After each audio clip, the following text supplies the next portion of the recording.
LDG.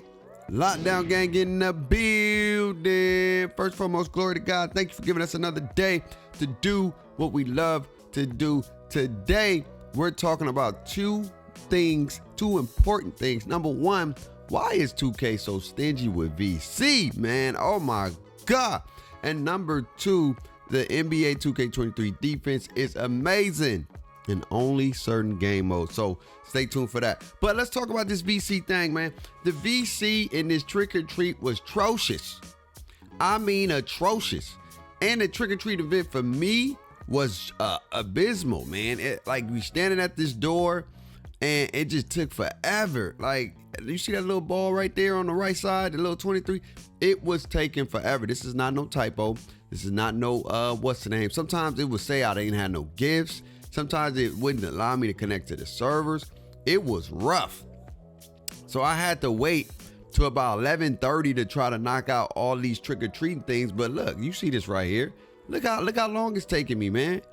I don't know what was going on with this trick-or-treating event, but your boy finally got his reward. Like, I wasn't capping. I finally got my reward or whatever, and I got boosts. I got a lot of boosts, and I was getting like 50 VC. I'm grateful for what I got, but come on, bruh. 2K, you cannot be stingy with the VC, bruh. We need some of that VC, bruh. Y'all took away the two-time VC. Y'all ain't saying nothing about that, but y'all took that away out of the rewards. Y'all took that away out of like the double time spin wheel. You took that out, so you ain't got none of that no more. And we not getting a lot of VC like that. Let's just call a spade, man. But everything else costs a lot of bread. You know what I'm saying? And the VC allows us to make multiple builds. And I don't know why y'all stingy with it. We're going to make builds regardless. But dang, can you give a little nugget here and there? Like, you know what I'm saying? But anyway, the event was, I give it a 6 because it was just too laggy, too delayed. And it was just buggy for me, man. And that brings me to my second argument when we're talking about NBA 2K23 defense. Now, the defense in NBA 2K23 is amazing in certain game modes. The best experience with the defense is playing in offline game modes. Anything that got to do with my career, play now with your friends, with local connection, anything that's like offline, the defense in NBA 2K23 is immaculate. It's beautiful. It's responsive. It works. The shading system is beautiful. You're able to shade the correct way. You're able to play the right way. But in certain game modes, which are concluding online game modes, it's atrocious. It's tough. It's hard. It's non-responsive. Now, especially in the theater 1v1. Now, when you play theater 1v1, I don't know what it is about the defense, but for some reason, there's something underneath the hood of 2K23 that we don't know, and they're never going to tell us because maybe the competition can learn and maybe make something better. But there's something that just don't allow your player to be responsive. I don't know if it's the latency. I don't know if it's delay. I don't know if it's server is. I don't know what it is. But when you playing defense in a 1v1, you damn near gotta pray. You gotta pray. You know what I'm saying? You definitely have to pray to try to play defense in this game. It's almost like they made it for you have to play team defense rather than having that one-on-one lockdown person. Now, don't get me wrong. You can play some lockdown defense on non-competent, non-skillful players who don't know what the heck they doing.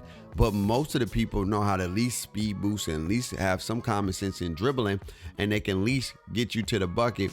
And then, you know, with make it take it in 1v1, it's already gonna be tough, man, because you can lose a game very, very easily.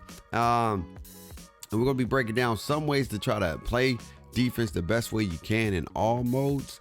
But the defense in this game have some issues, and the issues that it have really, really quickly is that the lateral movement, that when you have a 93 lateral movement, right, and you're close up to your player that you're playing defense on, it's too slow. The lateral quickness is not 93 no more. It's like dropped by 50%. And so that makes it extremely challenging to play defense on your player, especially when you have every build has Hall of Fame quick first step, Hall of Fame limitless takeoff, and great shooting. Damn near every build has that. That's the meta. It doesn't matter if you're small, big, or whatever. Every build has Hall of Fame quick first step, Hall of Fame shooting damn near, and Hall of Fame limitless take, or at least on gold. And they out here going crazy. And we know you cannot block them. They get the slippery off ball, not slithery off ball, or slithery. Is it slippery? What y'all know what I'm trying to say? Slithery badge, which allows them to slide off your body, and it don't take in consideration strength as much, because there be people out here with no strength, low weight, and they still get a dunk when you're riding their body. I never really understood that, but that's 2K logic. 2K logic is badges trumps sometimes your physics, sometimes your attributes. And another reason why I truly feel like the defense is complicated in NBA 2K23 is because the attributes don't correlate the way they should correlate. When you have a 6'9" person, right? 6'9" player, and I don't want to do no real life. I'm just thinking logically. You got a 6'9" offensive juggernaut, right? But his speed with ball is only 76. And the defender maybe can be 6'6", right? But he has 80 something speed, like 89 speed, 87 acceleration. You would think that he's able to stay in front and stay attached, because the 6'9" dribbles with speed is so low and its acceleration is so low. But in 2K logic, for some reason, when you have that badge called quick first step, and we're going to talk about that tomorrow and a little bit today on stream, how the quick first step badge and how 2K kind of made the greatest mistake in 2K23 by giving everybody the quick first step badge at a low cost. This badge creates distinctions. This badge creates balance. This badge creates disparity and the authenticity of the player. One thing about 2K22 that they got right is that they equivalated the speed with ball with the equivalent badge. You know what I mean? With the player in the build. Because 6'1", 6'2", anybody that had 92 and above had Hall of Fame quick first step. But anybody that had the 76, they was only getting it into silver. 88 speed with ball got you gold. Now 88 speed with ball gets you Hall of Fame. And so I don't know where the numbers went and how to get to this way, but that's one of the biggest issues. Why? Because they're able to move faster in close counters and we move slower. And that's one of the another big discrepancies with the defense. But I think a lot of this has to do with the latency and the server delay and the input delay and the responsiveness of your player and your actual controller. There's a lot of stuff that plays into the mix when it comes to playing defense in NBA 2K23. But I do see the defense. I see it in a lot of offline, not I was about to say online, but a lot of offline modes. And I just hope that they can fix it.